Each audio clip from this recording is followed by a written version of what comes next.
Hello friends, welcome back to my channel. तो कैसे हैं आप सभी? आई होप अच्छे ही होंगे, मैं भी बढ़िया हूँ।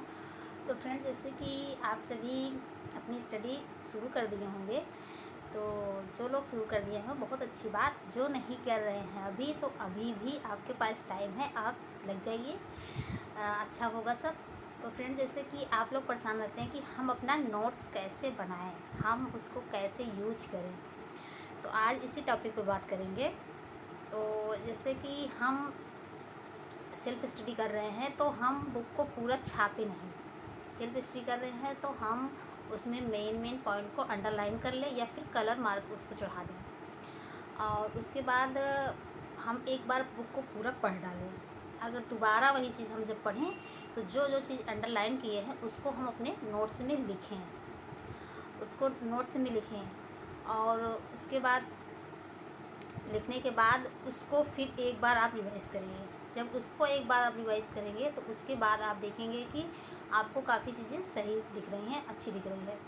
उसके बाद जब मोटा मोटा पॉइंट मतलब कि लिख लीजिएगा, उसके बाद फिर एक बार और क्या करिए, जब उस नोट्स को आप पढ़ेंगे, तो उसके बाद भी एक शॉर्ट नोट बनाना पड़ेगा। शॉर्ट नोट्स मतलब कि उसमें से भी जो पॉइंट आपको याद है उसको आप छोड़ के, जो आपको नहीं आ रहा है उसी को सिर्फ उसमें लिखिएगा। तो ये हो गया है कि हम अपने सेल्फ स्टडी में इस तरीके मतलब नोट्स बना सकते हैं, ताकि हमें वो जो पहली बार तो एक बुक पढ़ेंगे आप, उसके बाद फिर ये देखेंगे कि हमें मतलब कि किस तरीके के अपना नोट्स बनाएं, उसको पढ़ेंगे। और तिबारा ये करेंगे कि आप जब शॉर्ट नोट्स बनाए हैं उसको आप देखेंगे, तो आप देखेंगे कि पेपर के समय आपके पास टाइम बहुत कम रहता है, तो हमें जल्दी जल्दी पढ़ना होता है, रिवाइज़ करना होता है। तो जो चीज़ें आपको याद रहे उसे छोड़कर सिर्फ उसमें मेन पॉइंट जो आपको बिल्कुल भी नहीं आ रहा है उसी को आप शॉर्ट नोट्स में रखिए, ताकि आप पेपर के समय उसको रिवाइज़ कर पाएँ। वरना आप पूरा मतलब कि भर के पूरा नोट्स रख लेंगे तो पेपर के समय रिवाइज़ नहीं कर पाएंगे। तो ये होगा अपना सेल्फ स्टडी का। और जैसे कि हम किसी कोचिंग से पढ़ रहे हैं या किसी संस्था से पढ़ रहे हैं, तो हमें किस तरह के नोट्स बनाने चाहिए। एक तो हो गया कि आप जब कोचिंग से पढ़ रहे हैं, तो आपको सबसे पहले ये देखना होगा कि हम पहली बार तो जैसे सर पढ़ा रहे हैं तो उसको हूबहू आपको छापना पड़ेगा, कॉपी में लिखना पड़ेगा। क्योंकि इसलिए छापना पड़ेगा क्योंकि आप बार बार वीडियो नहीं देख सकते हैं। बार बार वीडियो देखने के लिए आपके पास डाटा होना चाहिए मोबाइल में। आप ऐसा नहीं कर पाएंगे, या फिर पीडीएफ रखेंगे तो फिर भी मतलब लिखना तो आपको पड़ेगा। एक बार उसको लिखिए, लिखने के बाद उसको फिर पूरा जिस तरीके लिखा रहे हैं सर उसको लिखिए, उसको फिर पढ़िए। दोबारा जब आप रिवीजन करेंगे तो उसमें से भी इस तरीके मोटा मोटा पॉइंट आपको, जो टॉपिक जो पॉइंट आपको जैसे सन हो गया, और मेन पॉइंट मतलब जैसे जिससे मतलब कि किसी कवि का जैसे जन्म हो गया, उनकी मतलब क्या रचनाएं थी, उस तरीके आप मोटा मोटा मतलब कि मेन पॉइंट आप लिख लीजिए दूसरे नोट्स में। उसके बाद फिर आप जब तीसरी बार नोट्स बनाएंगे तो वही होता है आपका शॉर्ट नोट्स, जो आपको पेपर के समय आपको काम देता है। तो उसको आप जब बनाएंगे तो आप ये पाएंगे कि मतलब कि उसमें बहुत कम चीज़ें होगा, बहुत ही कम चीज़ होगी, ताकि हम अपने पेपर के 10-15 दिन पहले उसको हम पढ़ पाएँ। वरना हम बहुत सारा नोट्स बना के, बहुत किताबें पूरी छाप के अपने पास रख लेंगे, तो हम उसको रिवाइज़ नहीं कर पाएंगे।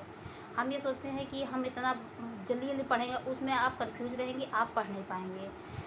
तो आप ये सोचिए कि मुझे किस तरीके से अपना शॉर्ट नोट्स बनाना है, तो सबसे अच्छा यही तरीका है। और इसके बाद कि आप जैसे कि आप देख रहे हैं कि हमें मतलब अ, कि जैसे कि अपना नोट्स मतलब कि कैसे हमको रिवीजन करना है नोट्स को। तो नोट्स को रिवीजन करने के लिए हमें ये देखना होगा कि पहले तो हमें पढ़ना पड़ेगा पहली बार, और फिर दूसरी बार हमें अपने नोट्स को पढ़ना पड़ेगा, तीसरी बार हमें शॉर्ट नोट्स को पढ़ना पड़ेगा। तो उसी से ही अपना सिलेक्शन होगा, क्योंकि पेपर के टाइम आपके पास इतना टाइम नहीं रहता कि आप उसे बहुत ज़्यादा, जो आप बुक के तरीके पूरा छापे हुए हो उसको पढ़ पाएंगे। तो ये हो गया हमारा टिप कि हम अपनी नोट्स को कैसे बनाएं और कैसे उसको यूज करें। तो सबसे बढ़िया तरीका यही है। तो फ्रेंड्स, और ये सब आप कर लीजिए, उसके बाद आप पढ़ते रहिए। जैसे कि बहुत से लोग होते हैं, सोचते हैं कि हम जैसे पूरी किताब ही है तो किताब को पूरी लिख डालें अपने उस नोट्स में, तो नहीं फ्रेंड्स, किताब को आपको नहीं लिखना है। किताब तो आपके पास ऑलरेडी है, उसी को पढ़िए, उसको लिखने से कोई मतलब नहीं है।